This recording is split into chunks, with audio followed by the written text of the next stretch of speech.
Va ora in onda Zoom, il drive time in mezzo ai fatti con Antonino Danna.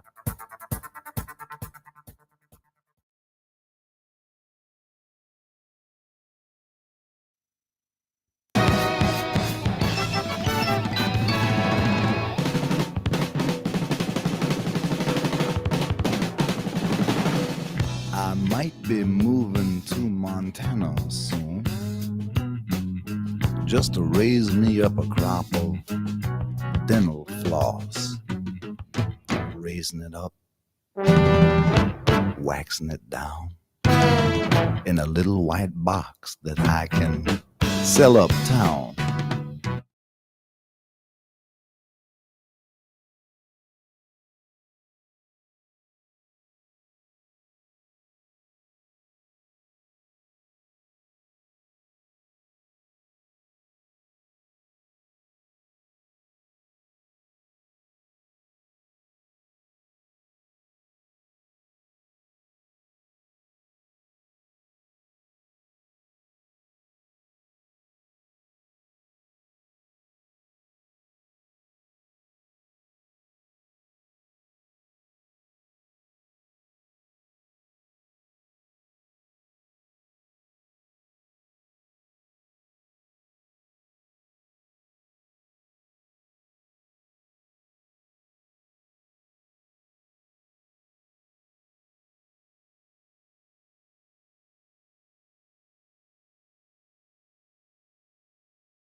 Cowboy into the dawn to Montana.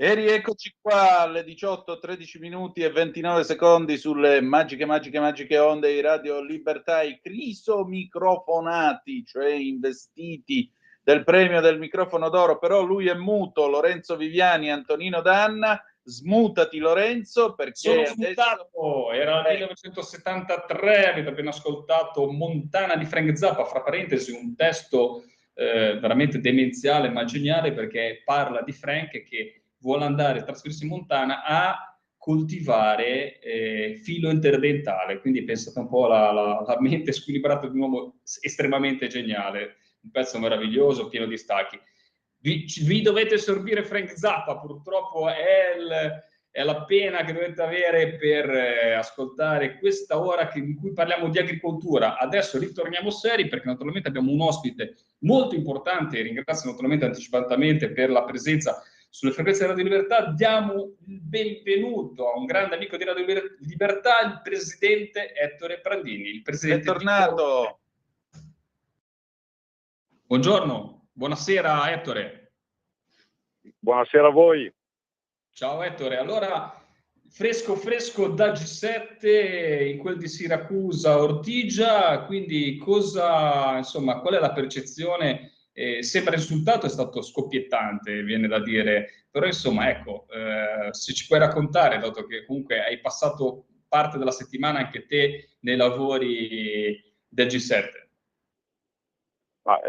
Guarda, io ti devo dire che è stato un momento sicuramente importante, soprattutto quello che abbiamo organizzato ieri con le 7 rappresentanze agricole provenienti ovviamente dei paesi che formano il G7, in termini di discussione partendo da quelle che sono le problematiche, perché è un momento particolarmente difficile che ormai da 3 anni i nostri imprenditori stanno vivendo. E al primo posto abbiamo posto il tema ovviamente di una corretta remunerazione del lavoro svolto dagli agricoltori e dai pescatori, che è una categoria che troppe volte viene dimenticata, sottovalutata, e invece di straordinaria importanza anche proprio per quanto concerne una tenuta di carattere ambientale che riguarda i nostri mari. Permettimi questo Lorenzo, si raccontano i pescatori come in termini negativi quando invece sono coloro che in tante volte il mare lo puliscono, e questo gli va ovviamente non solo riconosciuto ma attenzionato anche rispetto, ripeto, a un giusto riconoscimento economico del lavoro che i pescatori e gli agricoltori svolgono nel loro quotidiano. Assolutamente sì, io ti ringrazio, mi puoi dire, tolto le parole di bocca, ma prima della pubblicità avevo buttato questo discorso, Ettore, legato al fatto che dovremmo vergognarci di meno, prima di tutto le nostre produzioni, ma di quello che abbiamo fatto in passato, cioè abbiamo portato le nostre marinerie, la nostra agricoltura, mi viene a dire, a dei livelli che hanno insegnato al resto del mondo a fare agricoltura, no? Quindi sta anche a noi adesso come sfida, senza naturalmente mutilarci nelle nostre produzioni, cercare di traguardare con l'agricoltura di precisione, con ITEA, con tanta innovazione, l'agricoltura del domani. Ecco, si è parlato di questo, si è parlato anche di tante altre parole. Io ho visto naturalmente le tue dichiarazioni sulla reciprocità, sul giusto compenso dei prodotti agricoli, sul fatto che bisogna far entrare nel nostro paese una cosa che diciamo spesso, diciamo sempre, ma deve essere raggiunta nel nostro paese, i prodotti dell'agroalimentare che rispettano le regole fitosanitarie, di tutela dei lavoratori che rispettano i produttori italiani. Però ecco, secondo te l'Occidente potrà essere in grado di fare questa rivoluzione agricola verso la sostenibilità, ma non nella riduzione del lavoro, comunque rendendosi meno competitivi, ma imponendosi, come si è imposto in passato, nell'innovazione, quindi in una produzione migliore, facendoci seguire anche dagli altri paesi, mi viene da dire. Ma io penso che noi dobbiamo guardare all'innovazione per quanto concerne l'aspetto di carattere tecnologico, quindi la possibilità di utilizzare droni, satelliti per diminuire anche l'utilizzo di agrofarmaci che vengono impegnati per ottimizzare e poter produrre ancora di più, ma contestualmente, Lorenzo, però dobbiamo saper salvaguardare quella che è la nostra storia, la nostra cultura, la nostra identità, la nostra biodiversità. Cioè, non ci dobbiamo far travolgere da una volontà anche di poche multinazionali molto forti in termini economici che vorrebbero globalizzare il cibo e ciò che lo contraddistingue. Invece dobbiamo, ripeto, difendere ciò che noi abbiamo saputo costruire in millenni di storia, perché oggi il mondo ce lo invidia. Chiaro che questo ovviamente ad altri dà fastidio. Servirà grande forza, grande determinazione. Io dico un'Europa diversa, perché chi critica l'Europa non è anti-europeista, è semplicemente non condivide quello che è stato fatto soprattutto negli ultimi anni. Io sono fra questi, non mi vergogno a dirlo, perché Timmermans lo sa bene, Timmermans lo sa bene. No, perché invece che difendere i nostri sistemi produttivi, paradossalmente qua ci imponevano tutta una serie di regole, di vincoli, norme, che noi quando importavamo prodotti provenienti da altri paesi o da altri continenti, magicamente queste non erano più né indispensabili né tantomeno venivano richieste. È successo una forma di concorrenza sleale. È chiaro che poi ti arrivano prodotti che costano meno rispetto ai tuoi, il consumatore, soprattutto se si è in una situazione, in un momento particolare, anche che è il prezzo più, senza sapere che magari quel prodotto è stato coltivato dei prodotti perché sono o addirittura è figlio anche di sfruttamento della manodopera, non come accade magari da noi, che è una milione che comunque va condannata, ma l'abitudine che ci sia lo sfruttamento della manodopera. E questo ovviamente sono tutte cose che noi, anche grazie a te, grazie alla radio, riusciamo a raccontare e che vogliamo farlo diventare un elemento di informazione per i cittadini. Assolutamente. Antonino. Presidente, sono Antonino Danna. Intanto buonasera e bentornato ancora una volta qui tra noi. Senta, io leggevo il servizio che stamattina il giornale ha dedicato appunto alle sue dichiarazioni, il titolo quanto mai esemplificativo: in Africa ma con regole trasparenti. E lei ha parlato adesso del patto contro la concorrenza sleale, però io mi vorrei concentrare su un fatto. Il ministro Lollobrigida ha detto una cosa che io trovo giusta, cioè il sistema della cooperazione non ha sempre funzionato, ma tocca ai paesi sviluppati avanzare proposte innovative come il piano Mattei. Il piano Mattei significa che dobbiamo andare in Africa. Ora, il piano è certamente ambizioso, però le chiedo, soprattutto nel settore agricolo e soprattutto considerando anche le difficoltà che ci sono in Africa, sia logistiche che politiche e così via, fino a che punto è ambizione e dove comincia invece la presunzione o l'irrealtà? Io penso che, Antonino, guarda, su questo io ti dico che noi stiamo facendo un lavoro importantissimo, anche qua, con un atteggiamento diverso rispetto a quello di altri paesi. Penso alla Cina, che ha, diciamo così, occupato le terre più fertili dell'Africa, tra l'altro senza nemmeno in tanti casi utilizzare la manodopera locale, ma addirittura portando quelle che erano persone che in quel momento erano con una forma di restrizione della libertà, quindi sostanzialmente dei carcerati, e li utilizzano nelle fasi di lavorazione.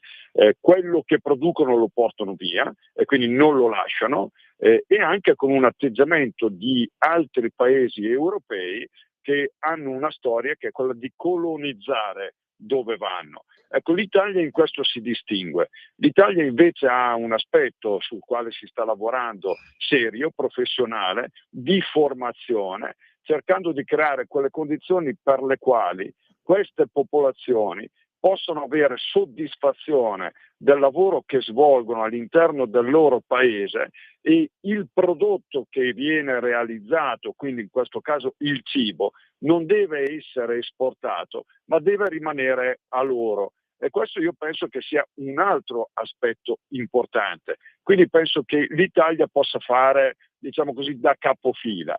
Poi è fuori dubbio che l'Africa è uno dei continenti anche per superficie più significativo che c'è a livello globale e quindi sicuramente una regia e una compartecipazione anche a livello europeo, perché da soli quello che potremmo fare è poco rispetto a quelli che sono i bisogni che la popolazione hanno, ma che sia l'Italia che stia, diciamo così, portando questo come esempio, io lo ritengo sicuramente significativo.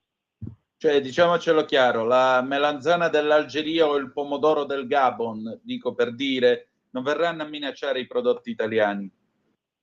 Quello che noi facciamo ha un principio, quello che si produce lì deve rimanere lì, perché se è vero che le popolazioni africane sono fra quelle più denutrite, è un paradosso che si vada lì a produrre per portarglielo via. E soprattutto in quel caso non si crea nemmeno ricchezza interna e quindi continueremo a vedere anche quelle ondate migratorie di persone che cercano ovviamente di trovare fortuna in altre parti del mondo. Se invece si applica un concetto diverso, che è appunto quello di creare un presupposto perché possano avere soddisfazione rimanendo nel loro paese, io penso che sia un atteggiamento, ripeto, intelligente e lungimirante. Difficile da realizzare, ma bisogna provarci.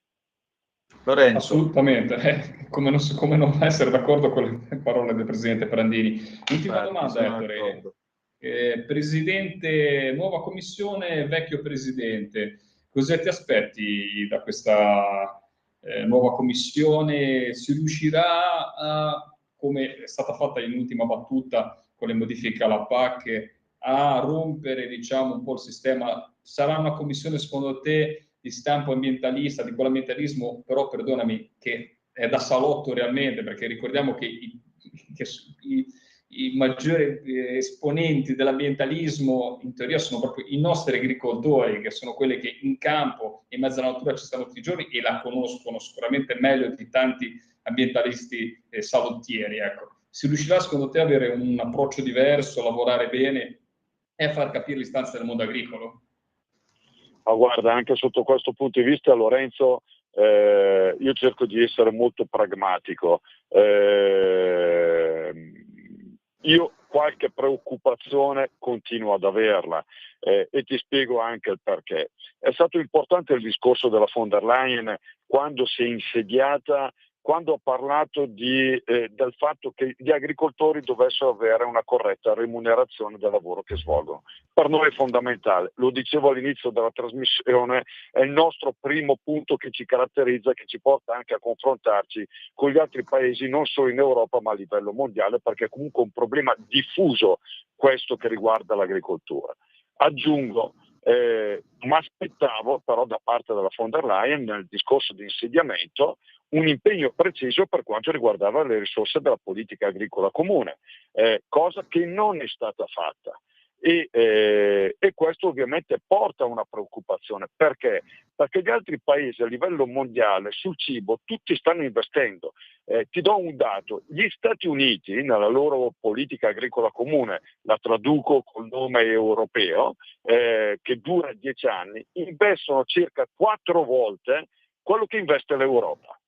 Noi tante volte, anche da rappresentanti europei, invece ci sentiamo dire che l'impegno sull'agricoltura è fin troppo significativo. Quindi se non c'è una visione che è più generale e si continua a strumentalizzare il ruolo che l'agricoltura ha, io penso che delle problematiche noi ne avremo ancora. In più aggiungo, contento della nomina del commissario italiano? Assolutamente sì, possibile commissario italiano perché ci dovranno essere ancora i passaggi ufficiali anche di verifica, molto preoccupato da chi è stata data la delega, scusami, su il discorso dell'ENVI. L'ENVI è il commissario all'ambiente, che è una spagnola e che è molto sulla falsariga di Timmermans, che era l'olandese che avevamo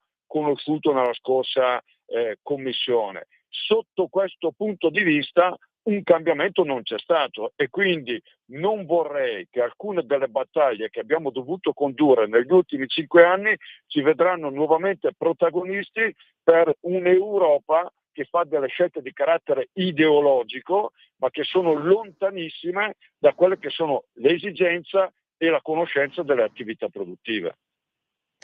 Assolutamente, diciamo che questa spagnola dovrà stare attenta anche al nostro presidente Prandini, perché come ricordiamo ai nostri ascoltatori, insomma, non gliel'hai lasciate nel silenzio, naturalmente, tutte le istanze del mondo agricolo italiano, perché sappiamo molto bene cosa hai, insomma, le battaglie che Coldiretti ha fatto a livello europeo e soprattutto nella figura di Timmermans, ricordiamo olandese, che è stato anche, fra parentesi, bacchettato in maniera, diciamo, quasi esilerante, fatemi dire, perché la scopola che ha preso a livello del proprio paese candidandosi alle politiche insomma, è stato proprio il tornaconto delle politiche sbagliate di questa Europa verso l'ambiente. Ettore, io ti ringrazio sempre per la presenza sulle frequenze di Radio Libertà, anche perché hai portato veramente uno spunto anche nuovo sulle tematiche dell'agricoltura e dell'ambiente. Grazie ancora, salutiamo il presidente di Coldiretti, Ettore Prandini. Grazie.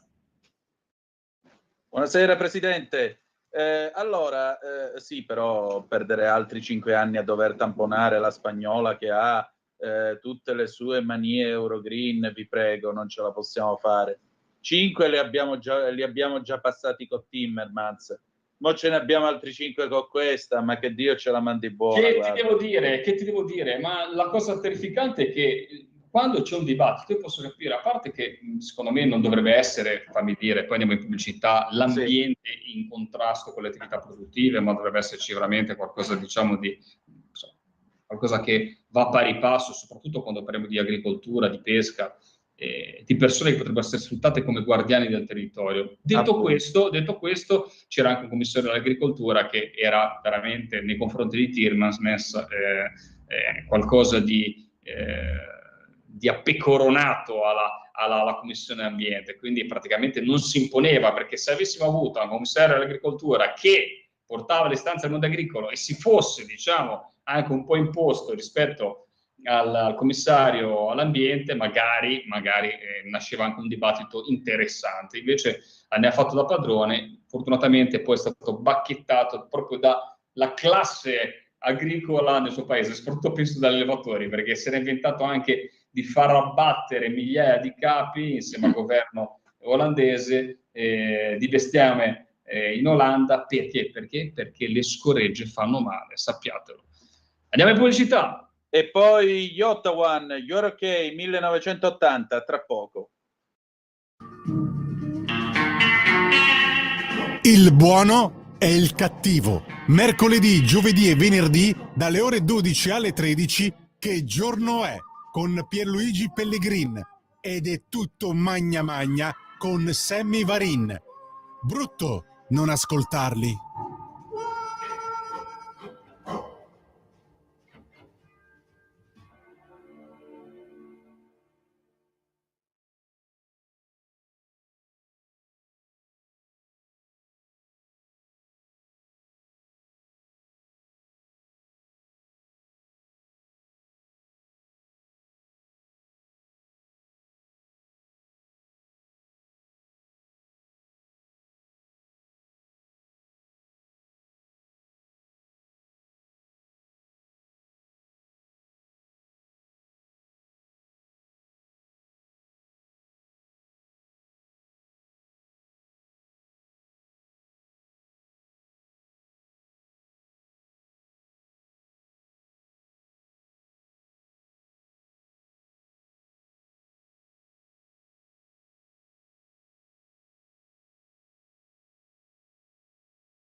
E allora,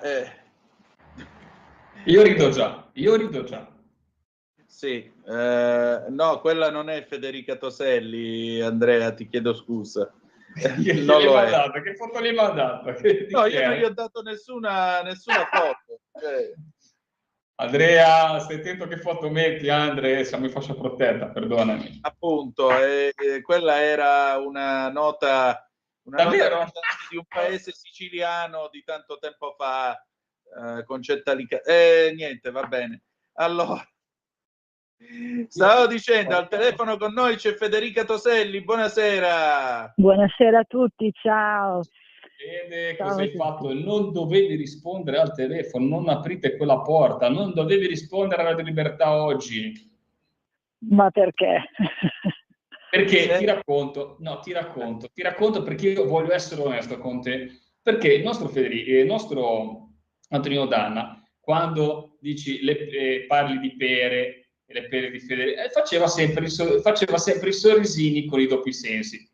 Io mi dissocio e condanno tutta questa storia. Adesso tu l'hai stimolato, mi ha mandato la foto e ora ci racconti, perché ti sei collegata, hai mandato la foto e qua i doppi sensi. Ma che basta, foto è? Perché scusate, io sono fuori azienda, quindi sono all'oscuro di tutto in questo caso qui.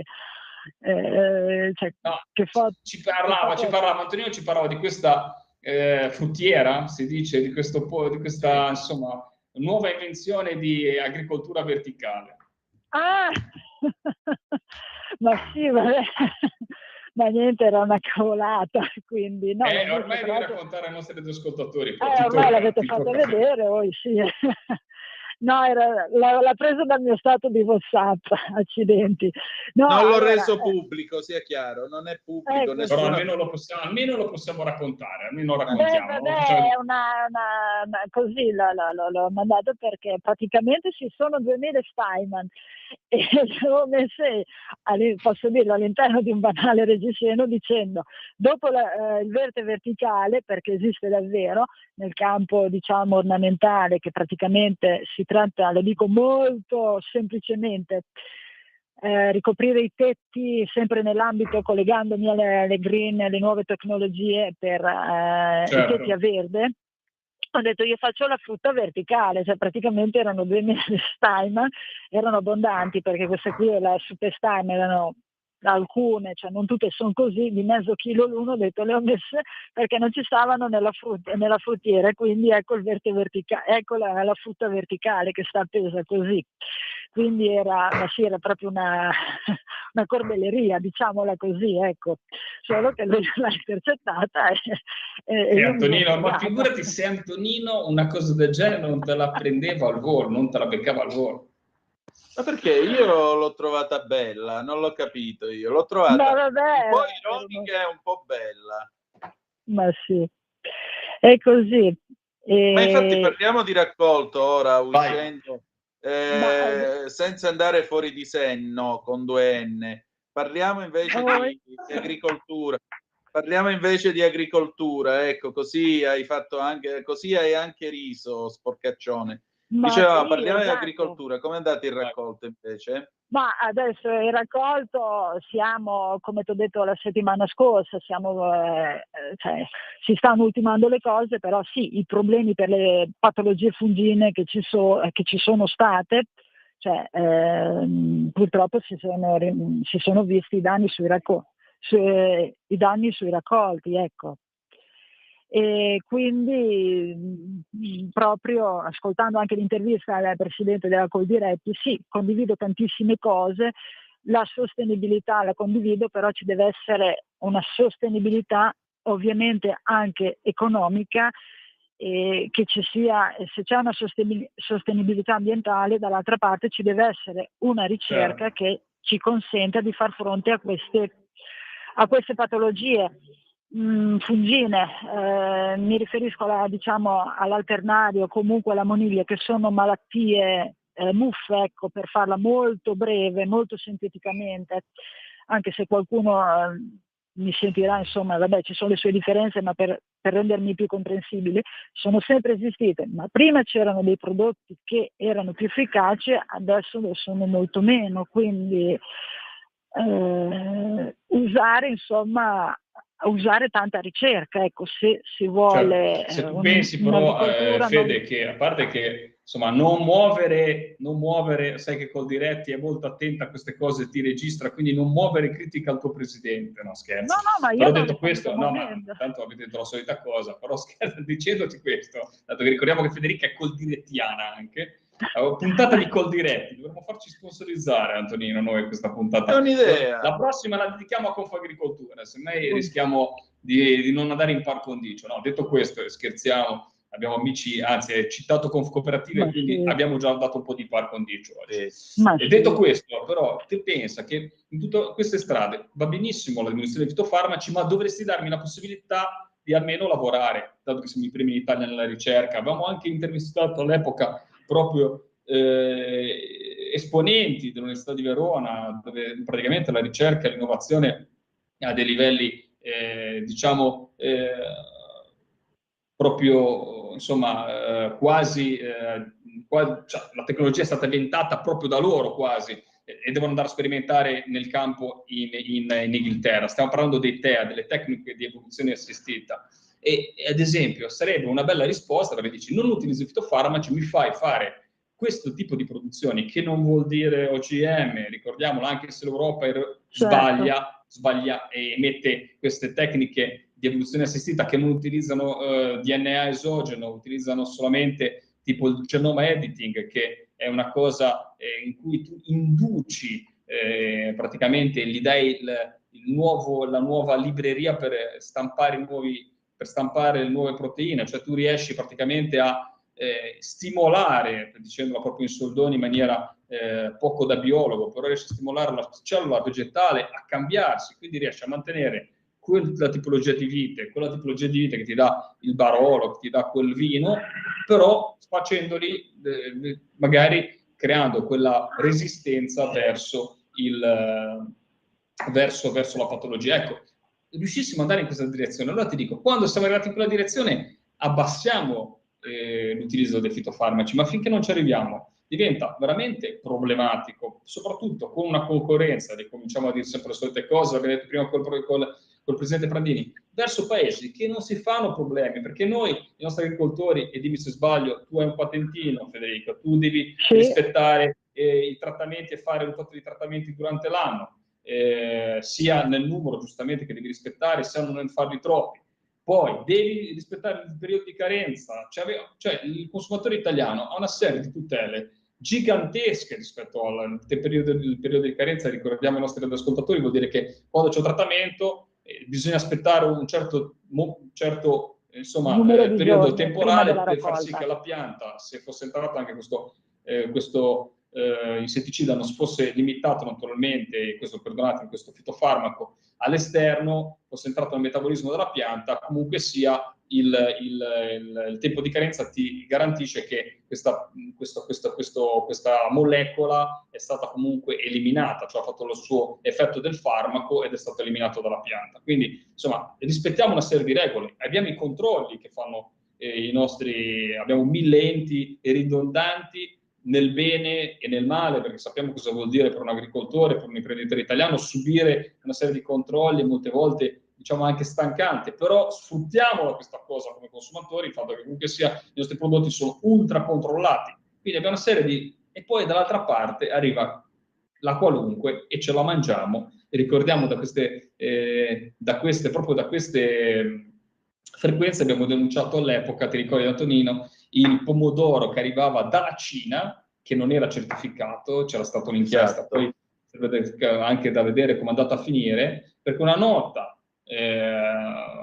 produttrice di conserve a livello italiano comprava, però non c'era scritto fortunatamente in etichetta, questo prodotto dalla Cina, arrivava in questi barili, fra parentesi, da una regione conosciuta molto bene dal nostro amico Formentini, perché era attenzionata anche dalla politica estera, perché comunque è una zona dove vengono sottoposti i lavoratori quasi alla schiavitù, perché è un campo di rieducazione per i cinesi che comunque di origine comunque che hanno religione musulmana, quindi gli uiguri, se non mi sbaglio, quindi arrivava questo prodotto che derivava, non sapeva da come arrivava, ne sapeva cosa veniva utilizzato come fitofarmaco, ma veniva anche dallo sfruttamento, quindi in campi di rieducazione. Ma vi rendete conto l'assurdo? Cioè, noi mangiavamo, rischiavamo di mangiare un prodotto. Poi la giustificazione, terrificante, scusami Fede, poi ti lascio parlare, so che è il tempo. Niente. La cosa assurda, che poi nelle interviste dopo, questa azienda si giustificava, diceva, ma non era un prodotto per l'Europa, Noi venivamo qua, lo facevamo, poi lo mandavamo extra UE, cioè lei magari andava extra UE con la bandiera italiana, perché comunque sia su un prodotto che arriva dall'Italia, cioè la bandiera italiana, con un prodotto e quindi far mangiare la salsa che arrivava da una zona dove veniva sfruttato i lavoratori e era, sai, se lo fai mangiare agli africani o non so, nell'est dell'Europa, fuori dalla UE, va bene. Ma è proprio una mentalità che fa schifo, perdonate. Fede, vai, scusami.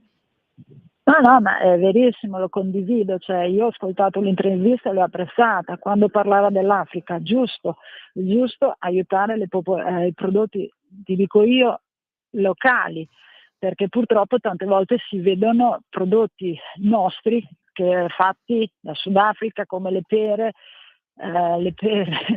non dico la marca, vabbè, sarà una varietà, non lo so, che comparivano sui banchi dei nostri supermercati a marzo, che sono simili alle nostre viglie, a me tanto per dirci, le pere del Sudafrica, oppure le susine da Zanzibar che le produciamo. Ragazzi, non fate l'errore, lo diciamo da queste... Mangiamo la frutta, come il pesce, purtroppo nel pesce è ancora più difficile e comprendo che non sia facile, quindi si può sbagliare sul pesce, ve lo dico da pescatori, ma sulla frutta.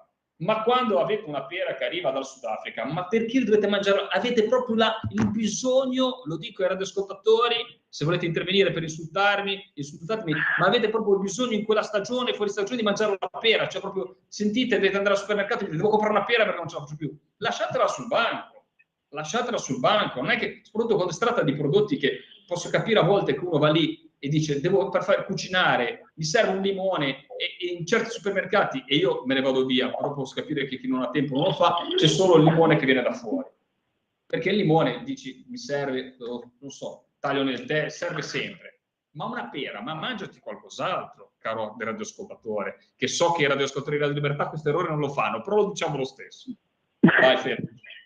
No, purtroppo tante volte così. C'è anche da dire, e lo dico proprio con una nota, che a volte ti trovi prodotti concorrenti da tutt'altra parte del mondo, perché purtroppo in Italia con l'avvento di nuove con l'avvento diciamo della cimice, che sono 10 anni che ci infesta, e togliendo dei principi attivi che erano sicuri, questo ha portato comunque a non avere delle produzioni o delle produzioni di scarsa qualità, senza considerare i fattori abiotici, cioè come grandinate o gelate, che quelle non le puoi controllare.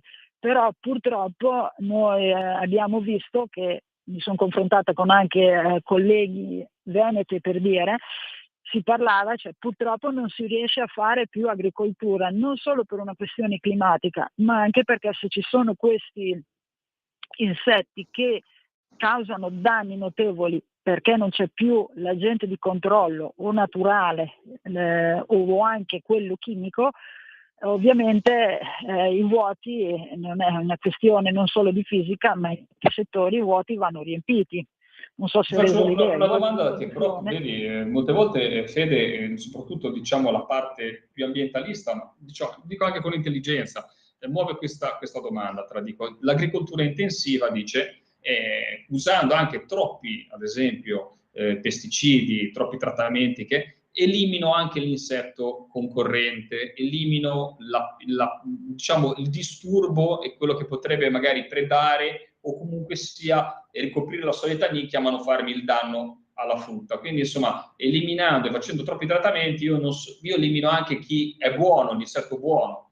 E te come la vedi su questa cosa? Perché è interessante sentirlo, perché tu lanci una denuncia molto forte, in che senso non ci fanno usare più fitofarmaci che dobbiamo utilizzare, le produzioni sono a rischio. Ed è un dato di fatto. Però non c'è anche quell'aspetto, te lo chiedo in maniera del tutto, diciamo, senza pregiudizi. Allora, in linea di principio sì, era vero fino a qualche tempo fa. Io ti cito degli esempi. Le coccinelle, che sono predatrici di afidi, ci sono in campagna. La crisoperla, che è un insetto o crisopa, sono insetti che sono anch'esse predatori di afidi, quindi fino a tanti anni fa, adesso quando c'erano dei principiativi più potenti, poco selettivi, questi non li trovavi, cioè volavano via. Adesso fai il trattamento, volano via perché vengono irrorate dall'acqua, si spostano, ma poi ritornano. Quindi non sono così i trattamenti che facciamo cattivi, detta molto così, molto correntemente. Anche l'antocoride, che è il predatore naturale della psilla, che è un agente che attacca le pere, un insetto che attacca le pere, e sulle pere lascia quella famosa melata, quella striscia nera, ecco, che poi origina è una melata proprio, una striscia nera appiccicosa.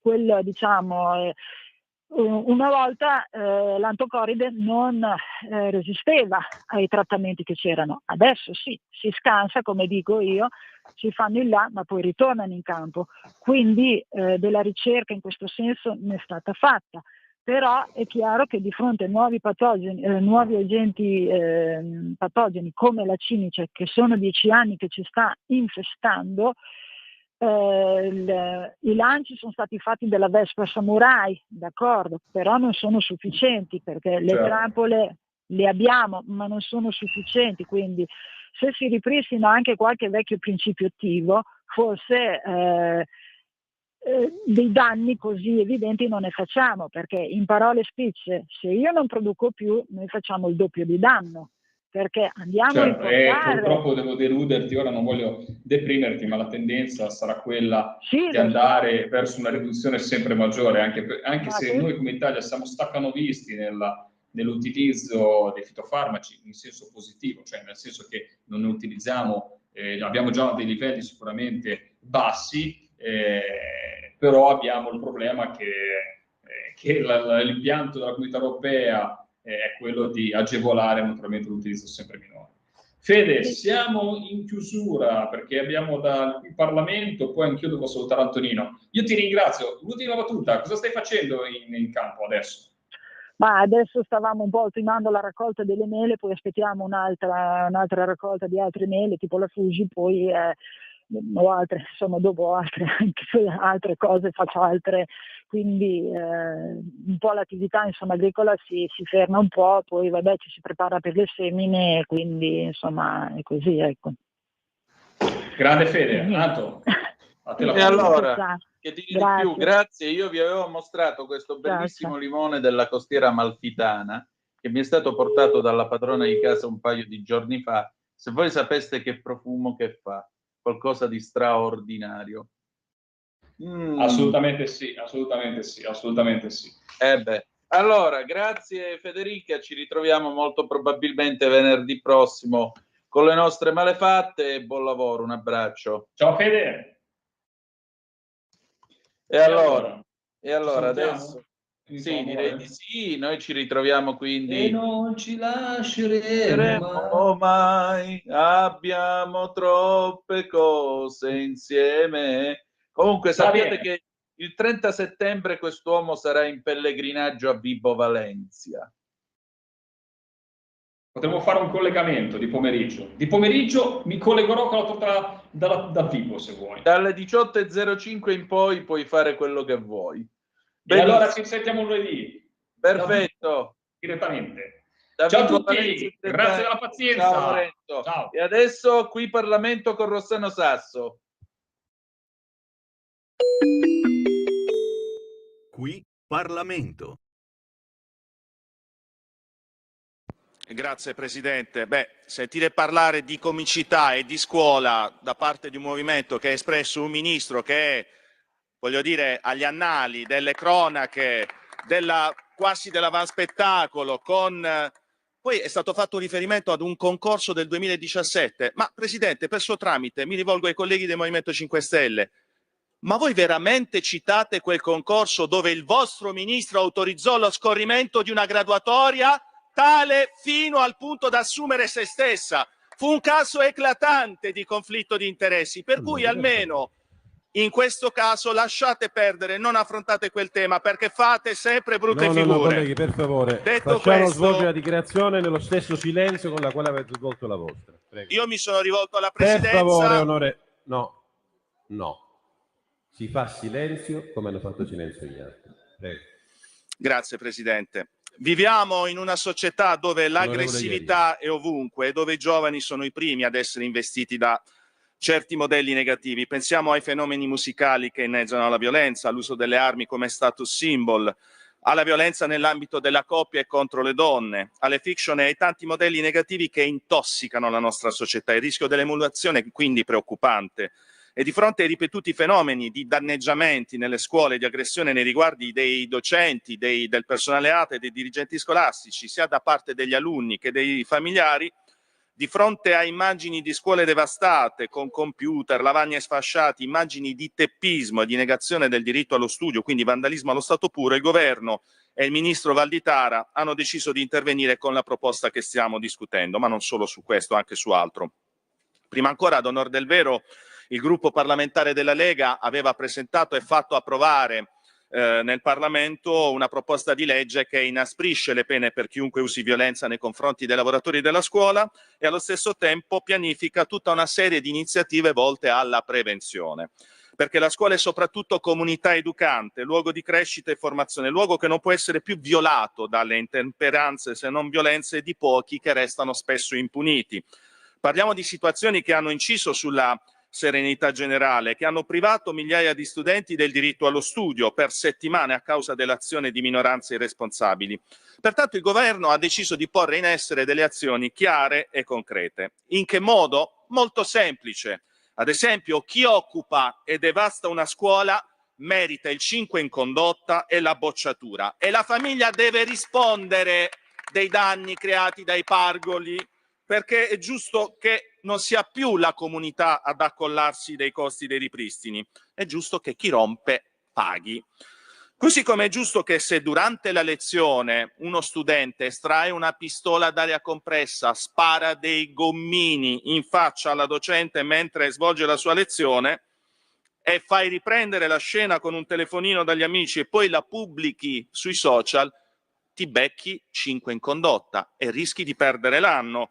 O al massimo, se prendi 6 o 7 in condotta, in rispetto del principio di giustizia riparativa e di cittadinanza solidale, non te ne stai comodo a casa sospeso a giocare davanti alla PlayStation, ma ti rendi utile alla collettività. Vi fa tanto paura questo concetto?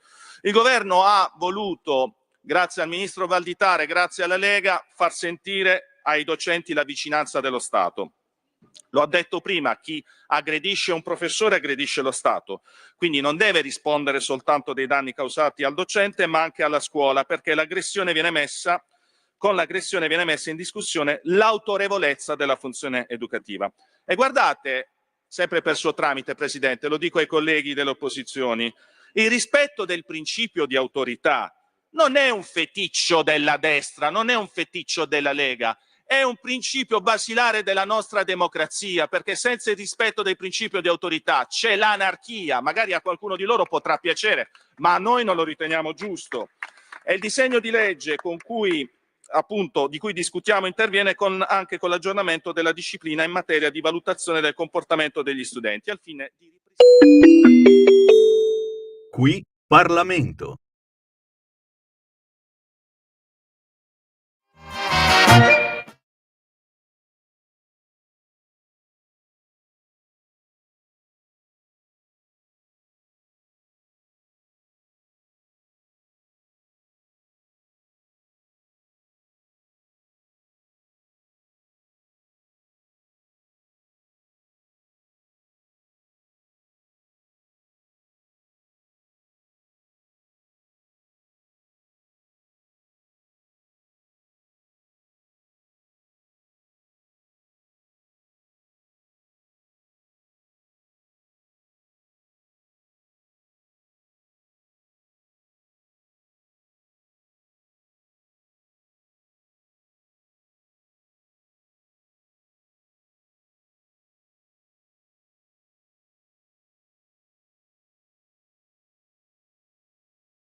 Bellezza mia, ti metto a fuoco e tu sei venuta già, fatto fotografa.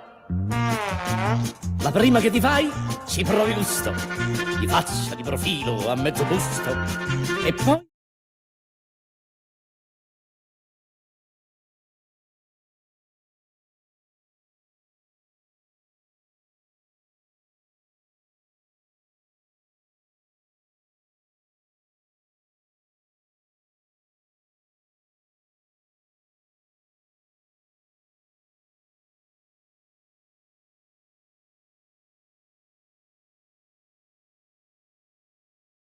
mia, io metto a fuoco e tu sei venuta già, fatta fotografa.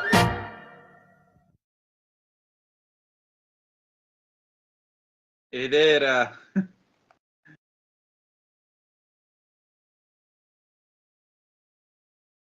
eccoci qua, ed era l'immenso Nino Taranto nel 1956, Tavò fa una foto, anzi la canzone per la precisione si intitola Fatte fa foto, del 1956, le 19, 1 minuto e 10 secondi sulle magiche onde di Radio Libertà per questa terza parte di Zoom, chilometro Zoom, il drive time in mezzo ad agricoltura, pesca, ambiente e anche arte, perché è arrivato Ale Musella. Ciao Ale.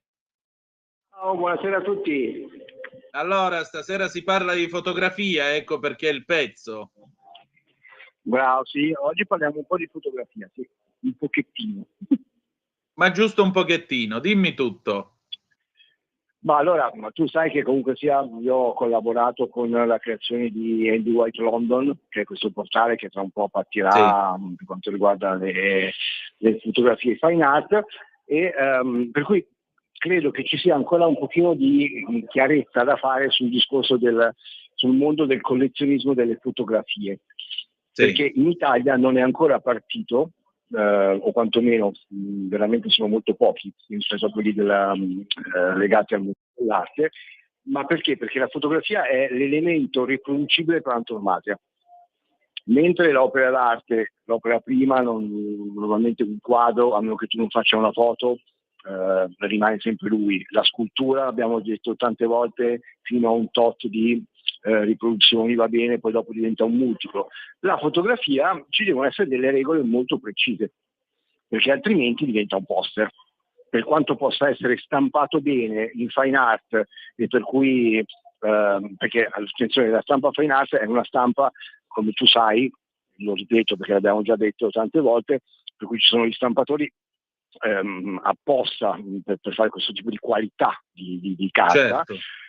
Però tu quando vai a comprare una stampa fine art stai comprando il soggetto, al di là poi dell'eccezionalità della stampa.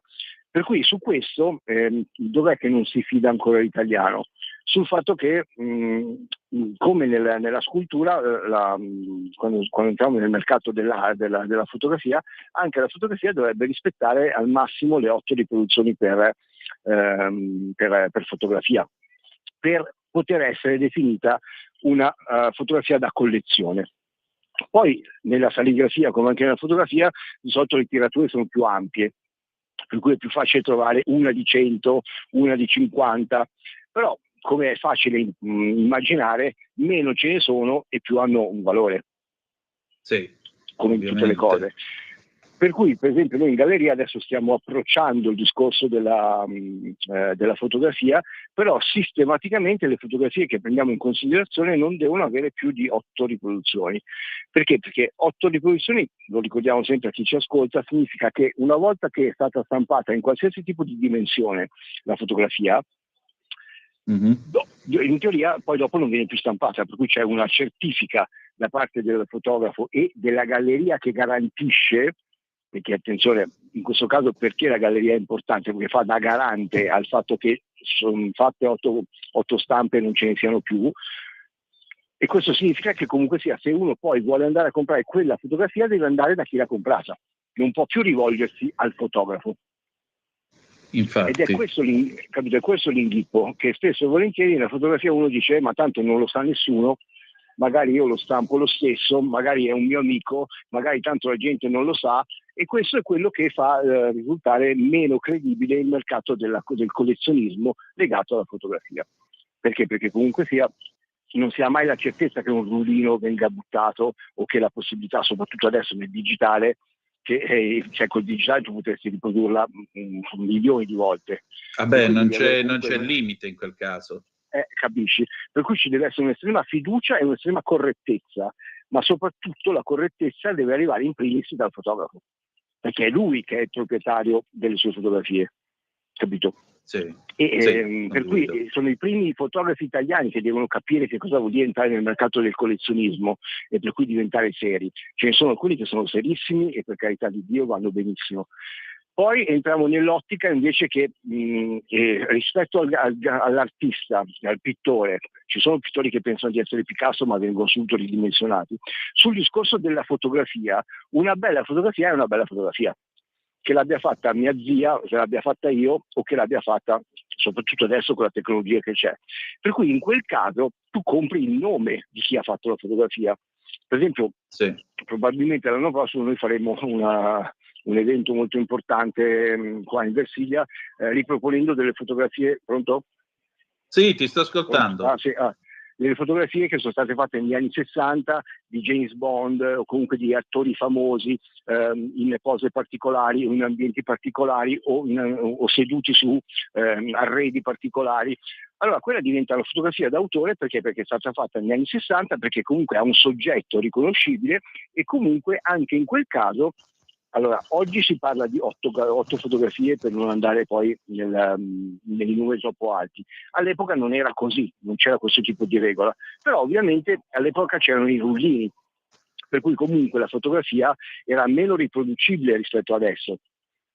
Nel senso che dovevi ristamparla, c'erano delle problematiche, però ecco, quello a me servirà, a noi servirà per far capire da dove nasce il concetto di collezionismo della fotografia, per cui già dagli anni 30, già dagli anni poi 60 e quant'altro, e poi far capire che il soggetto è importante, la riconoscibilità appunto del soggetto, la qualità dell'immagine e soprattutto quando si parla di collezione deve esserci la rigorosa scelta di farne meno possibile, perché altrimenti uno può essere ingolosito, no? Perché dice questa foto piace, io la vendo a 2.000 euro, me l'hanno chiesta 100 persone fanno un tot di soldi. No. Infatti. Perché il concetto base è io la vendo a 2.000, quando ho finito di venderla la mia fotografia varrà magari 30-40.000 euro più avanti.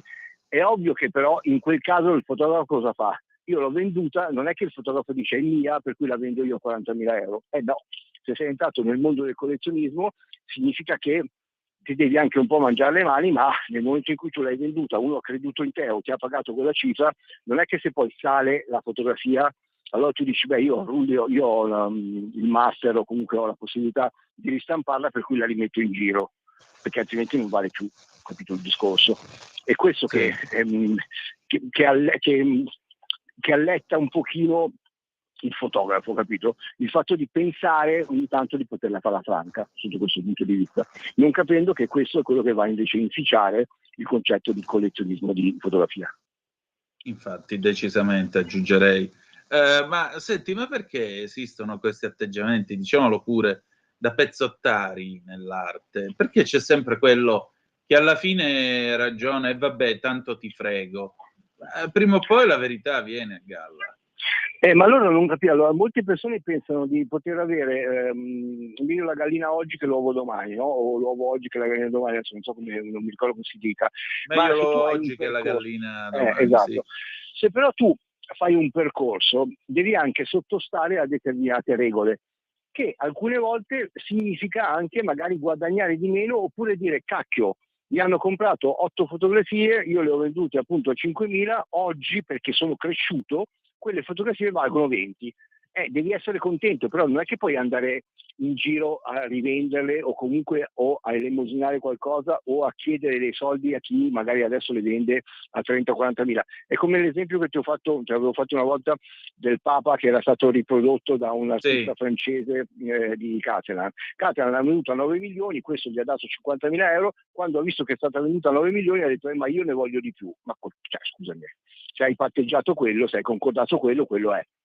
Solo che sai, nell'opera d'arte è quello. Nella fotografia il rischio di dire, cacchio, se adesso le mie foto valgono 20.000 euro, se uno me la chiede, sotto banco, però sotto banco lo puoi fare con un tuo amico che poi dopo si sputanerà, perché un vero collezionista sotto banco non te la compra, perché non è una numerazione valida. Il collezionista compra da 1 a 8, da 1 a 10, da 1 nella fotografia quello che è. Se viene da te e tu gli dici va bene, te la faccio sotto banco, spesso e volentieri lo fanno per provare se tu sei serio o meno. E in quel preciso momento tu ti stai sputtanando, perché un vero collezionista, se tu gli dici va bene, te la faccio, è il primo che al mercato dei collezionisti delle fotografie andrà a dire questo artista non è serio, per cui quello che voi avete pensate che sia uno di 8 e magari lui ne ha stampati altri 80. Però questo non lo capiscono, pensano sempre di fare i furbi. Mentre invece il collezionista, per avere la certezza di avere un'opera che può valere e che si può rivalutare, deve avere la certezza della serietà, della numerazione e della certificazione. Altrimenti diventa un bel poster, una bella stampa. Esatto, esattamente, una di quelle stampe che di solito si appendono in casa o nell'ufficio, ma in quel caso diventa più un elemento d'arredo che non un'opera d'arte. Ma certo, perché allora anche nei portali, ce ne sono tanti di portali che vendono fotografie, no? Allora attenzione, se tu sei Newton, la tua fotografia può avere un valore. Se tu sei Man Ray, puoi avere un valore. Se tu sei un illustre sconosciuto, ma anche un buon artista, un buon fotografo, attenzione, cioè la tua fotografia, chi è che dà il valore alla tua fotografia? In primis. E poi, anche se è iperstampata bene, devi sempre stare attento alle riproduzioni. Perché? Perché se tu ne fai una di 100, una di 200, una di 300 e magari mi costa 900 euro 70%, ho capito, io ho in casa una bella stampa. Io per esempio nella vendita, se fosse per me, io ci metterei già l'opzione della cornice, perché la cornice vale moltissimo, perché la cornice è fondamentale per dare una buona risoluzione alla fotografia. Perché io ho visto delle stampe di fotografie bellissime, date così, arrotolate, date in mano a gente che aveva un gusto incorniciate che facevano schifo e per cui già perdevano tutto. Per cui secondo me la fotografia che tu paghi anche 1.000 euro dovrebbe essere opzionata da vetro museale, per cui quello che non ti fa il riflesso, la cornice che tu puoi scegliere in 2 o 3 opzioni, perché quando ti arriva è un oggetto d'arte che tu prendi e appoggi alla parete. Perché il rischio più grosso per un fotografo è vendere l'immagine e poi non sapere dove va messa e come va incorniciata. Perché la stessa foto che può essere bella può diventare una cagata. Esattamente. Adesso scusate il francesismo. No, prego. Senti, ma diciamo così, orientativamente, a che cifre possiamo cominciare a parlare di fotografia come arte? Secondo me, nel momento in cui hai ben presente chi sia lui, perché attenzione, poi il fotografo deve avere anche lui un curriculum, deve avere un coefficiente, deve aver fatto delle mostre, deve aver fatto dei cataloghi, perché altrimenti, oggi come oggi, io vedo delle foto bellissime, fatte da chiunque, che la differenza che cos'è? Che se la fa mia figlia, che adesso è in Namibia, mi ha mandato delle foto splendide, però le ha fatte lei. Sì. La stessa foto fatta in Namibia da Carlo Mari, per esempio, faccio un esempio di un fotografo che ama molto l'Africa, se l'avesse fatta lui la stessa fotografia poteva valere 2.000 euro, però è la stessa. Allora vai a pagare il nome, capito?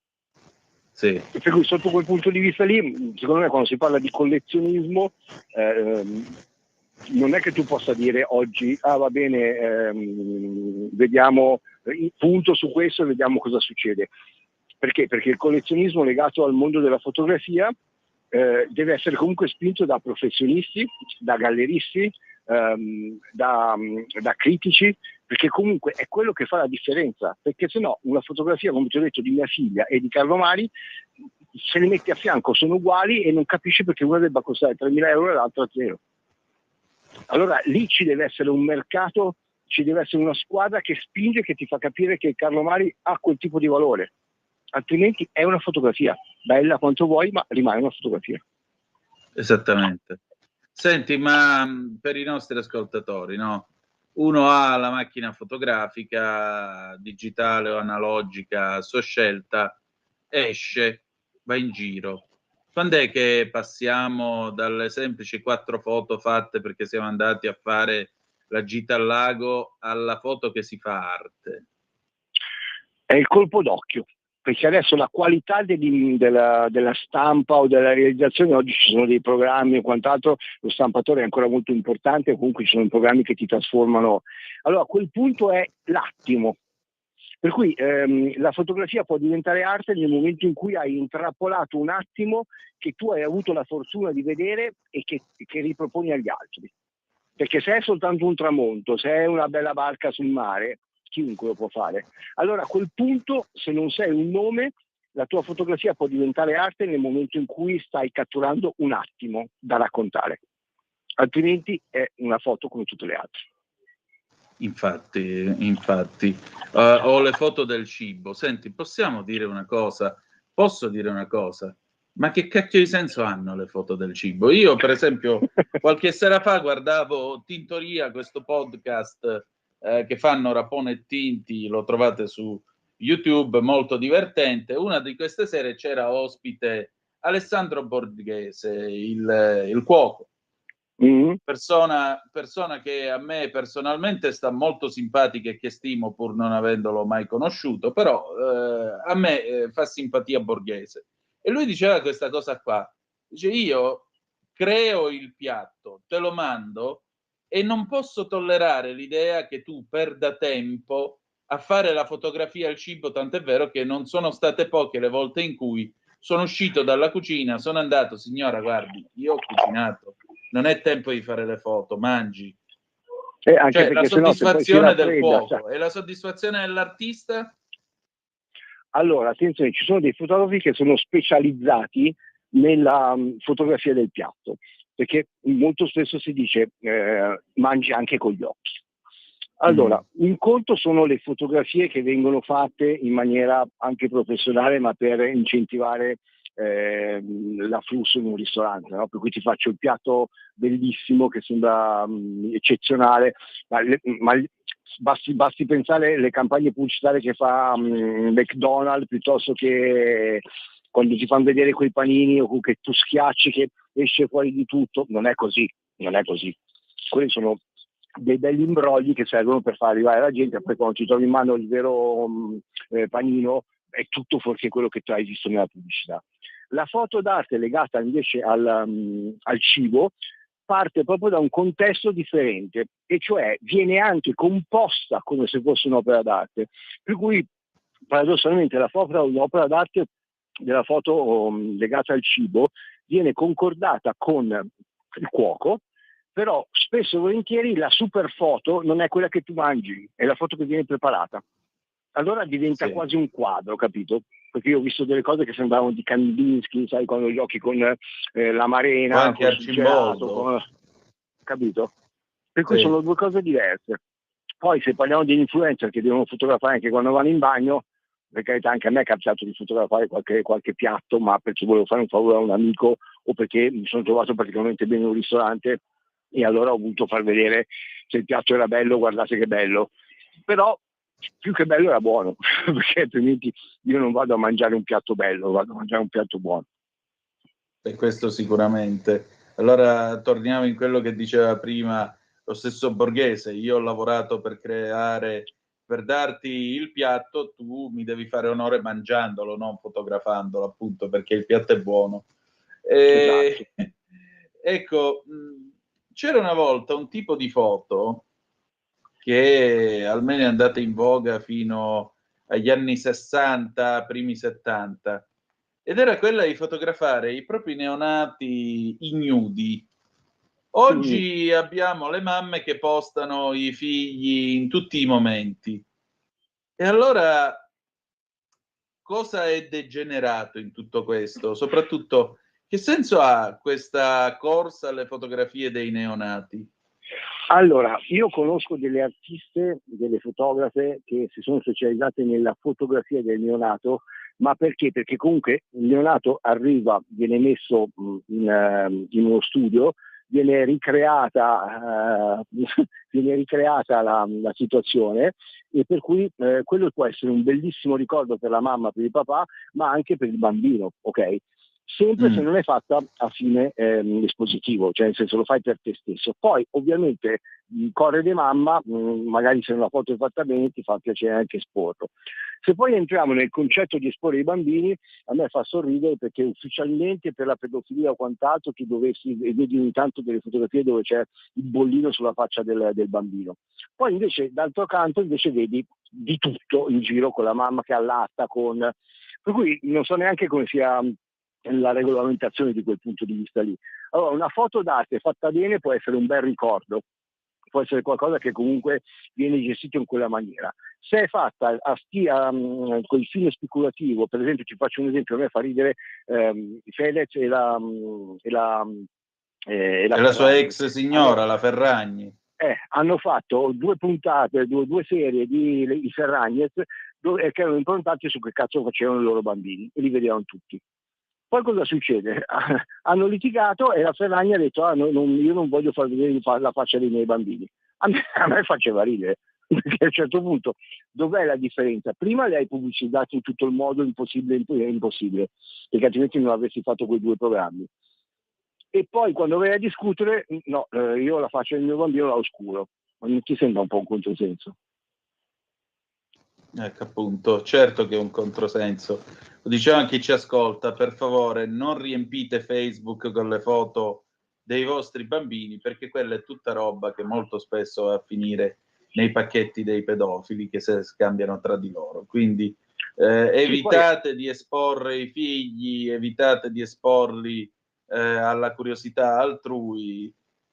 Io personalmente ho consumato pellicola a metri, ma almeno la pellicola sta qua, non è sputtanata sul web, quindi se voglio vedere le fotografie di mia figlia da piccola me le guardo a casa. Allora, quello è un ottimo consiglio che hai dato. Poi uno può calmierare, perché ovviamente non puoi vietare certo che se poi diventa il punto fondamentale del figlio, che lo vedi mentre lo fa il pannolino, mezzo nudo, una cosa e l'altra, è sempre figlio tuo e sei responsabile di quello che fai. Però insomma, ci sono delle foto carine e delle foto che magari sono anche un po' eccessive, nel senso che veramente... Però sì, sai, appunto. Non c'è niente di buffo, non c'è niente di edificante. Diciamo così, cosa può diventare? Tu mi risponderai tutto, ma cosa va per la maggiore nella fotografia artistica? E soprattutto, fino a che punto il bianco e nero può essere un plus? Allora, il bianco e nero, ti ripeto, è sempre stato considerato come fotografia d'artista. Ma perché? Perché le grandi foto del passato sono legate a Newton, sono legate, come ti ho detto, a Man Ray, sono legate che inevitabilmente poi Newton ha scelto il nero, poi ha scelto anche una tipologia di fotografia molto forte, un po' fetish, un po' per cui bianco e nero andava bene. Noi in galleria abbiamo Ilon Galon, che invece lui, ti ho detto, era dislessico da piccolino, non riusciva a parlare con i suoi coetanei, per cui si è tuffato in acqua, perché in acqua non doveva parlare con nessuno, gli hanno regalato questa macchina fotografica e lui si è creato il suo mondo onirico sott'acqua, e le sue foto sono tutte a colori, per tirare fuori uno scatto ne deve fare 100, e devo dire che quelle sono delle foto a colori che io adoro, perché comunque si vede anche la modella o il personaggio che si è calato nell'acqua, per cui si è tolto dalla sua comfort zone per entrare in un liquido amniotico e farsi fotografare, e quella è tipicamente a colore, cioè la fotografia di Ilon Galon non avrebbe motivo di esistere se non a colori. Però ancora adesso la foto d'arte ha quell'allure di bianco e nero, ecco, che non è giusto, perché attenzione, sono delle foto bellissime. E poi ricordati anche una cosa, che la foto d'arte di solito va esposta, e nell'arredo una cosa e l'altra sembra una stupidata da dire, ma il bianco e nero va dove lo metti sta, e sembra una sciocchezza, ma ti assicuro che nel mondo dell'arte a me è capitato di vedere persone dire: questo quadro lo comprerei ma non sta bene col divano. E siccome quando sei un collezionista o lo fai per investimento, per cui dici vabbè non mi piace, me lo metto in un cavò, o se no comunque l'arte la devi comprare perché ti deve piacere, la devi mettere in casa. E c'avrai sempre qualcuno che ti dirà: amore, guarda che sta male qua, guarda che... E c'è gente che invece che dire mi piace, basta, va bene, piuttosto che avere rotture di balle, la cambiano o te la portano indietro perché non sta bene con la tenda. Non ho parole veramente. Io tutto mi aspettavo meno che arrivare a questi livelli veramente di ignoranza, perché alla fine quando tu rimandi indietro un'opera d'arte è un po' anche come la storia del ritratto di Churchill, che si dice che lui abbia distrutto. Non si distruggono le opere d'arte, non si No, perché tu distruggono, pensa le che puoi la maggior accantonare, parte le puoi donare a qualcuno, ma non le puoi distruggere. a meno che tu non sia l'autore, che ci sono un sacco di artisti che hanno buttato via quello che oggi sarebbero milioni di valore di opere, perché se non gli piaceva la buttavano via. E molti di questi sono stati graziati dai fratelli o dai parenti che, capendone la qualità, quando loro stavano per buttarla via, nascondevano. E poi alla loro morte sono venuti fuori. Infatti. Allora, io ti voglio ringraziare come sempre, caro Ale, ci ritroviamo venerdì prossimo, d'accordo? Perfetto Antonino, grazie mille e un abbraccio a tutti quanti. Grazie a te, un abbraccio. Noi adesso andiamo in pausa e poi ci ascoltiamo un pezzo del 1977, Claudia Ashley, C'est la vie, e torniamo tra un po'.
Stai ascoltando Radio Libertà, la tua voce libera, senza filtri né censure, la tua radio.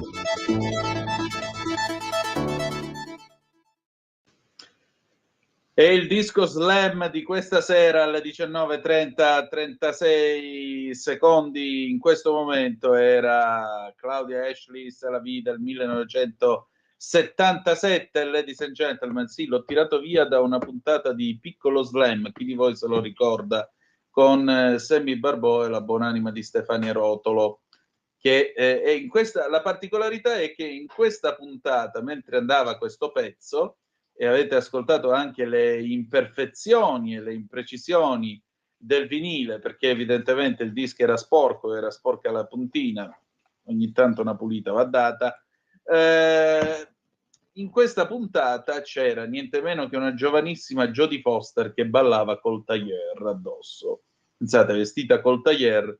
Era l'epoca in cui lei stava girando Casotto di Sergio Citti, in Italia. Bellissimo film Casotto, se vi capita dategli un'occhiatina. E lei ha imparato tra l'altro poi l'italiano, infatti Jodie Foster parla correntemente l'italiano, tra l'altro, già che ci siamo.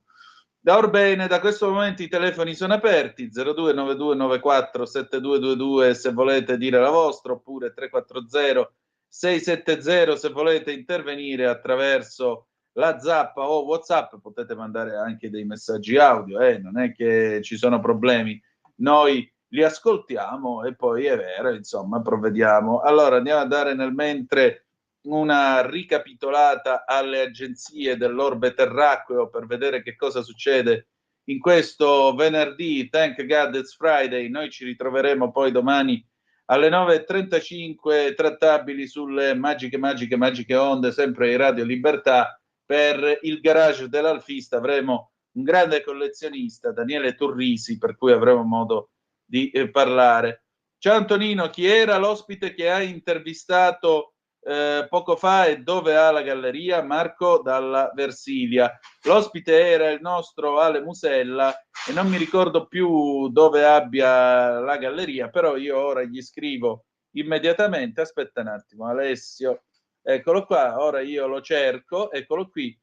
Ora gli scrivo in diretta, guarda, mi dai per favore l'indirizzo della galleria, un ascoltatore, immagino tu voglia andare a visitarla, un ascoltatore vorrebbe andare a visitarla. Oh, senti, lo vediamo subito, vediamo un po' che cosa mi risponde Alessio, perché io l'indirizzo me l'ha detto un paio di volte, solo che ammetto che me lo sono dimenticato, però siamo al servizio dei nostri ascoltatori anche per questo. Poi ancora Maurizio, ciao Maurizio. Dunque, progetto Mattei in Africa? Ok, ma conoscete la classe politica e governante in quei paesi? Sì, ce l'ha detto più volte la professoressa Anna Bono. Corruzione e ricchezza per pochi, per questo terre ricche, ma popoli poveri. Hai drammaticamente ragione, caro Maurizio, e del resto sei ampiamente corroborato da quello che ha detto la professoressa Bono più volte, e anche per questo cerchiamo di far sì che il piano Mattei sia davvero qualcosa di effettivo e non l'ennesima elargizione di denaro che poi alla fine non serve a nulla se non a rimpinguare conti correnti che non sono quelli della gente comune. Quando tu vedi nel mondo moderno, e a me capita per esempio di vederli sul 59, quel canale che si occupa di motori, come si chiama? Drive, oddio, quello sul 59, come si chiama? Non me lo ricordo più.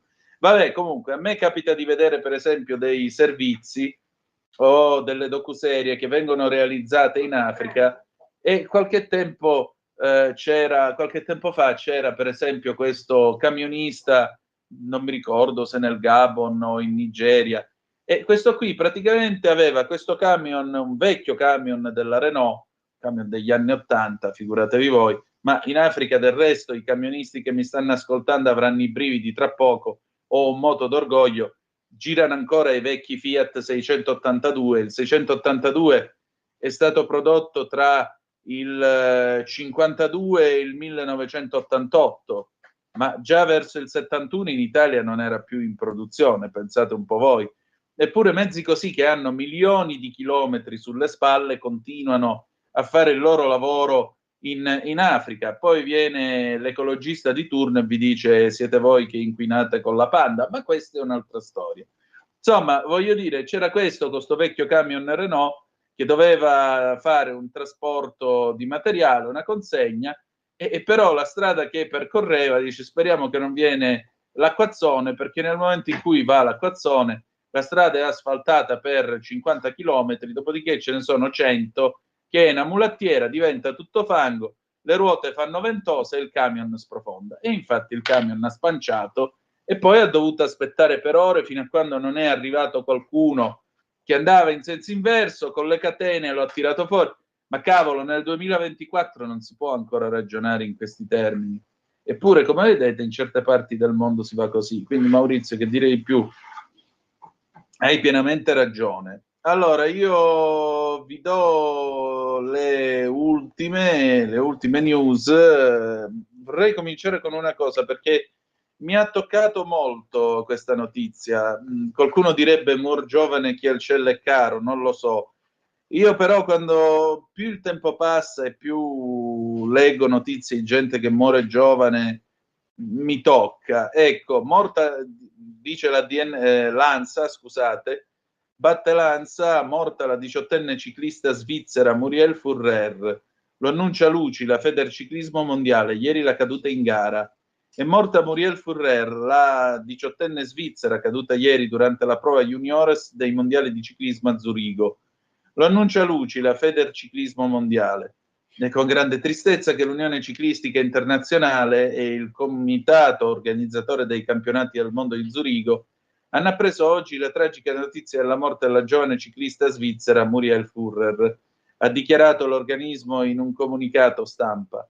Con la scomparsa di Muriel Furrer, la comunità ciclistica internazionale perde una ciclista con un brillante futuro davanti a sé, prosegue la nota dell'UCI. La 18enne è caduta pesantemente ieri, giovedì 26 settembre, durante la gara su strada delle donne junior e ha riportato un grave trauma cranico prima di essere trasportata in ospedale in elicottero in condizioni molto critiche. Muriel Furrer è purtroppo deceduta oggi all'ospedale universitario di Zurigo. L'UCI e il comitato organizzatore dei campionati del mondo UCI 2024 su strada e paraciclismo porgono le loro sincere condoglianze alla famiglia, agli amici e alla Federazione Swiss Cycling di Muriel Furrer. La famiglia di Muriel Furrer chiede che venga rispettata la sua privacy in questo momento così doloroso. Mi unisco in un grande abbraccio e una preghiera per questa ragazza, perché, ripeto, morire mentre fai peraltro una delle cose che probabilmente più ami è qualcosa di drammatico, ma nessuno dovrebbe morire a 18 anni, nessuno dovrebbe morire a 18 anni. Allora, e men che meno a un'età inferiore, sia chiaro. Allora, adesso ci spostiamo invece in Medio Oriente, eccoci qua, sempre l'ANSA, attaccato il quartier generale di Hezbollah a Beirut, Nasrallah sta bene, Tajani via gli italiani, Israele, operazione di terra in Libano più breve possibile, Houthi, abbiamo attaccato e attaccheremo ancora Israele, Netanyahu abbandona il briefing stampa. Altra notizia, il Consiglio dei Ministri, Nordio, violenza ai sanitari intollerabili, pene più severe. Ora vediamo che cosa c'è.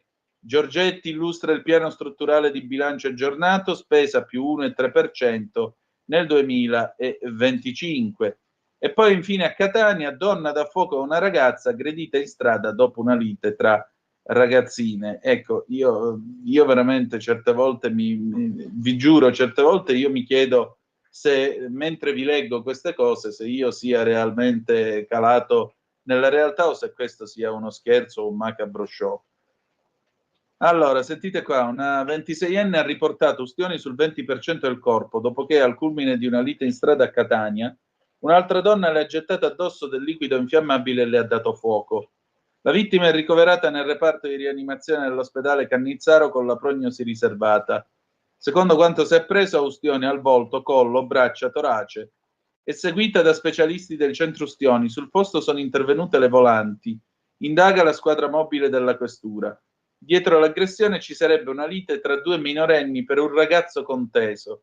La polizia sta cercando di ricostruire la dinamica dell'accaduto anche per accertare le precise responsabilità e l'eventuale premeditazione. Ma che società che sta venendo fuori, veramente, ragazzi.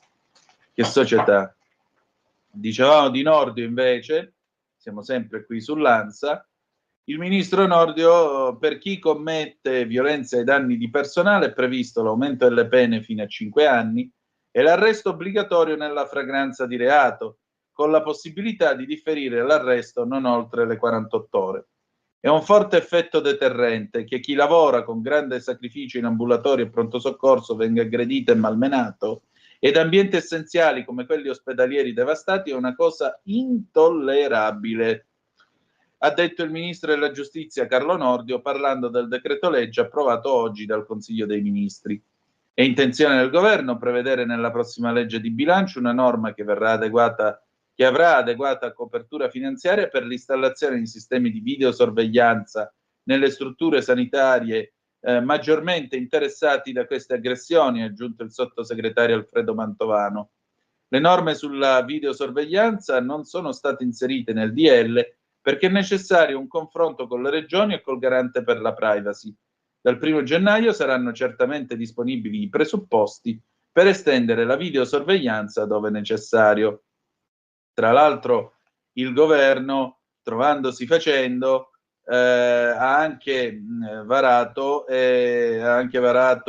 il decreto legge, ha dato il via al decreto legge di riforma delle regole per i flussi di migranti il via libera al decreto legge di riforma delle regole per i flussi di migranti arriverà al prossimo Consiglio dei Ministri, quindi tra una settimana. Secondo quanto si apprende da diverse fonti, il CDM di oggi ha avviato l'esame del provvedimento, ma ha rinviato l'ok a una prossima riunione per ulteriori approfondimenti.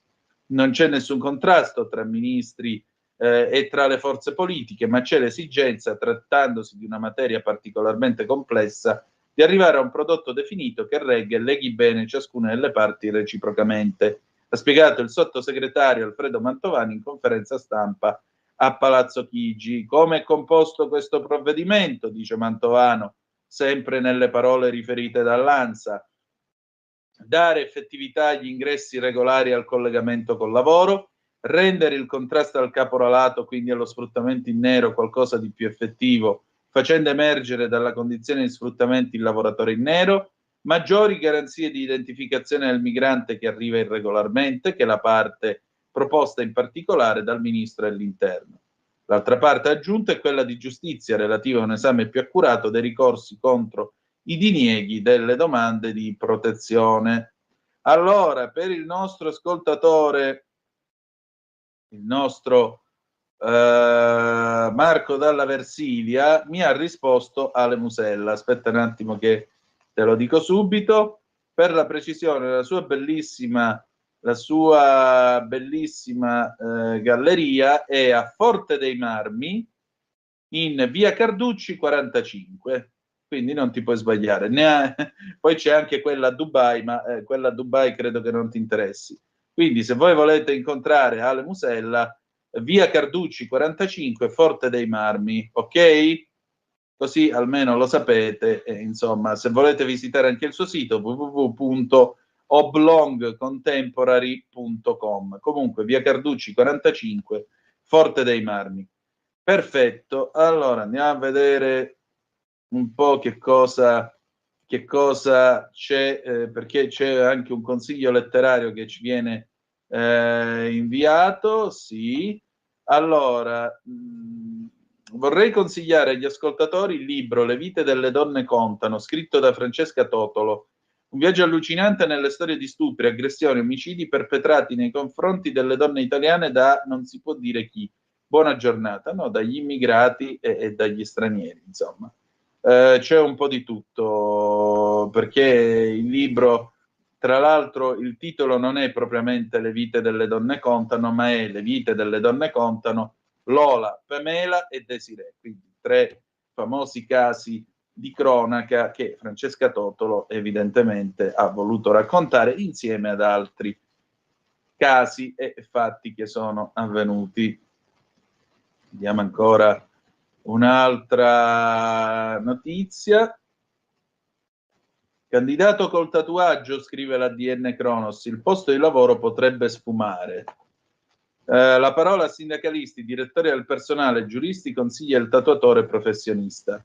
Vuoi un tatuaggio? Scrive l'ADN Cronos. Occhio al lavoro che intendi fare, perché se è vero che il 51% degli italiani è tatuato, in alcuni contesti lavorativi questo può rappresentare un limite.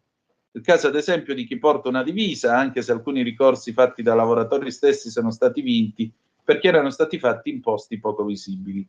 Da dirlo all'ADN Cronos Labitalia Marco Manzo, storico tatuatore romano famoso in Italia e nel mondo, titolare del Tribal Tattoo Studio, uno dei primi e più frequentati della capitale anche per i suoi elevatissimi standard di igiene e sicurezza. Primo docente nei corsi professionali obbligatori in materia di igiene e sicurezza del lavoro e tecnica di tatuaggio e piercing sin dalla loro istituzione. Allora vediamo un po', in effetti, scrive l'ADN Cronos, le segnalazioni di difficoltà e problemi in ambito lavorativo non mancano, ad esempio nel settore dei trasporti, in particolare delle compagnie aeree, ma anche nelle forze dell'ordine, come racconta l'ADN Cronos Labitalia Felice Romano, segretario generale del SIULP, il Sindacato Unitario dei Lavoratori della Polizia. Ancora oggi registriamo casi di questo tipo, anche se di meno rispetto al passato.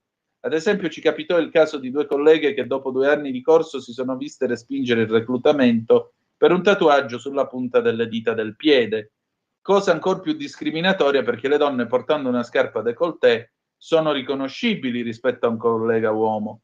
Ma la posizione del sindacato è chiara al riguardo, noi siamo assolutamente contrari al fatto che il tatuaggio sia un discrimine per non entrare in polizia. Per noi è una cosa anacronistica e discriminante. Anacronistica perché poteva avere senso un tempo quando si chiedeva agli operatori di polizia giudiziaria di non avere una ferita, una cicatrice e quindi anche un tatuaggio che li potesse rendere riconoscibili nelle loro attività. Ma questo perché allora i tatuaggi li avevano solo le prostitute e chi aveva frequentato le patrie galere. Ma oggi sono tantissimi gli italiani che hanno un tatuaggio, ricorda Romano, che sottolinea come comunque oggi ci sono meno casi di questo tipo. Sembra che l'amministrazione abbia compreso che è un tema ormai superato. Noi chiediamo comunque una revisione delle regole di reclutamento al riguardo, conclude. Ma qual è la situazione oggi in Italia a livello normativo? Come sottolinea da ADN Cronos Labitalia l'avvocato e giuslavorista Francesco Rotondi, name partner Lab Law e consigliere esperto CNEL, nello specifico si deve evidenziare che non vi sono norme legislative, tranne casi particolari, che rendono impossibile il lavoro a chi è tatuato e quindi la decisione privata di adottare un codice, una policy che prevede l'assenso o la copertura dei tatuaggi dei lavoratori, trova fondamento nella libera conduzione dell'attività d'impresa. Secondo l'esperto, esse possono limitare l'ingresso o determinare modalità di comportamenti all'interno del luogo di lavoro.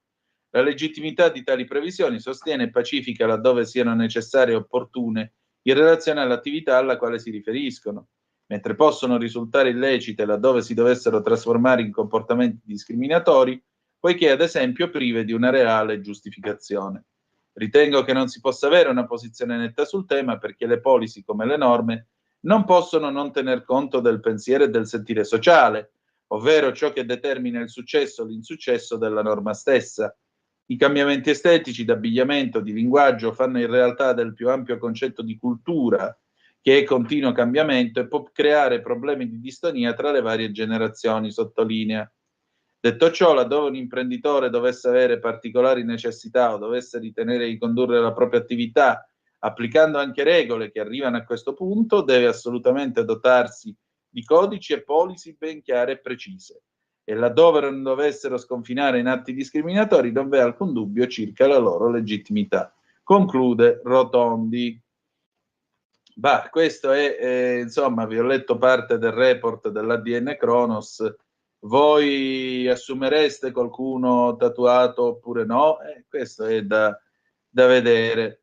Poi ancora andiamo a vedere un po' che cosa c'è.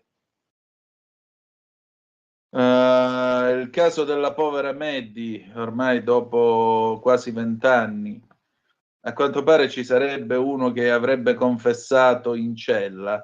Secondo quanto riferisce la stampa britannica, Laurentius Codin avrebbe raccontato ai giudici le parole di Christian Bruckner. La bimba di 4 anni scomparve nel 2007 mentre era in vacanza in Portogallo. Christian Bruckner, il principale sospettato nel caso di Maddie McCann, scrive la DN Kronos, la bimba di 4 anni scomparsa nel 2007 mentre era in vacanza in Portogallo con i genitori, ha confessato al suo compagno di cella di averla presa lui.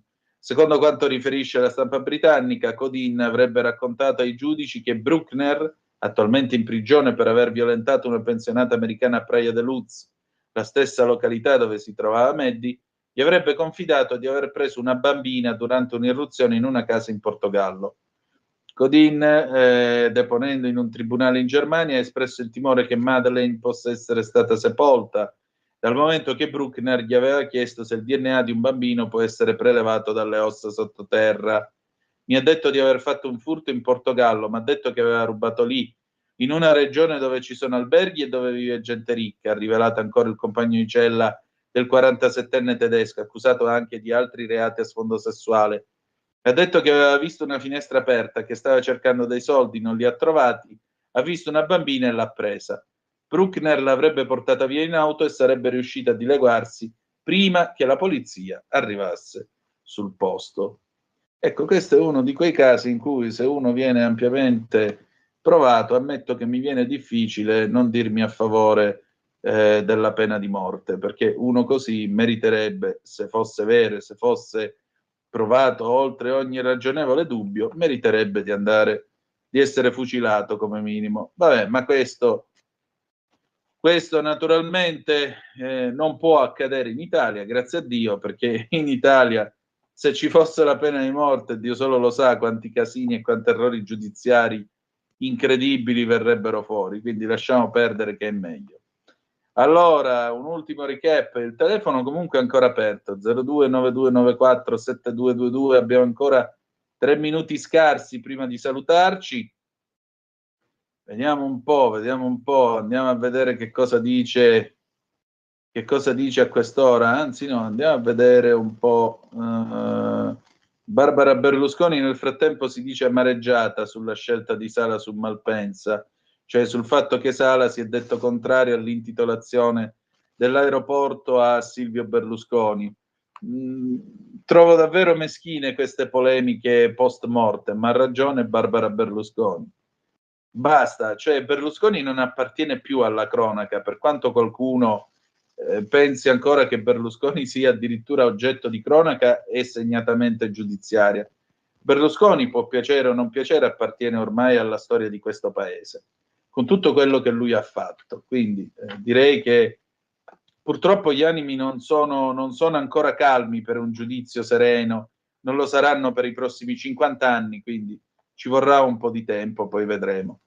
La BBC, un'ultima occhiata alla BBC, nel frattempo in Florida l'uragano Helen ha già portato i morti a quota 20, a quanto pare, e in particolare, diciamo così, il movimento della tempesta è sempre più verso l'interno adesso degli stati americani, perché dopo aver toccato terra sulla Florida ieri notte, appunto, Helen è andata avanti verso il cuore dell'America, ha causato delle inondazioni in Georgia e continua a muoversi verso nord, per cui però diciamo che è passato da essere un uragano, ora viene considerato, e stanotte dovrebbe diventare una depressione tropicale, quindi in teoria dovrebbe perdere di forza, bisognerà anche capire che cosa succederà. Addirittura in Georgia il governatore ha schierato qualcosa come altre 1000 truppe, sono le guardie della Georgia, per assistere gli sforzi appunto di soccorso in arrivo nel momento in cui si sta per scatenare la tempesta Elena. Mentre continuiamo a seguire l'impatto di Helen nel territorio della Georgia, i nostri team di risposta lungo tutto lo Stato stanno cercando di occuparsi delle vittime, dei blackout che ormai sono quasi dappertutto, dei danni alle proprietà e delle inondazioni, scrive il governatore della Georgia Brian Kemp su X, l'ex Twitter. Diamo un'ultima occhiatina, sono già le 19:55, un'ultima occhiatina con Gaza, Beirut, con il Libano. Beirut è stata colpita da esplosioni multiple nel momento in cui Israele dice di aver attaccato il quartier generale di Hezbollah. Un corrispondente BBC a Beirut dice che le ambulanze stanno accorrendo sulla scena, diciamo così, sul luogo di caduta dei missili, in un distretto densamente popolato, con arrivano delle immagini che mostrano un'ampia distruzione. Bene, bene si fa per dire. Con questo abbiamo finito. Grazie per essere stati con noi. Ci salutiamo con un pezzo di Eli e le storie tese dall'album Bianco, anno di grazia 2013, Una sera con gli amici. Andrea, grazie pure a te. Domani alle 9:35 trattabili il garage dell'Alfista con Alex Cereda e Daniele Turrisi, o se no ci ritroviamo lunedì alle 18:05 sulle magiche onde di Radio Libertà. Grazie per essere stati con noi e ricordate che the best is yet to come, il meglio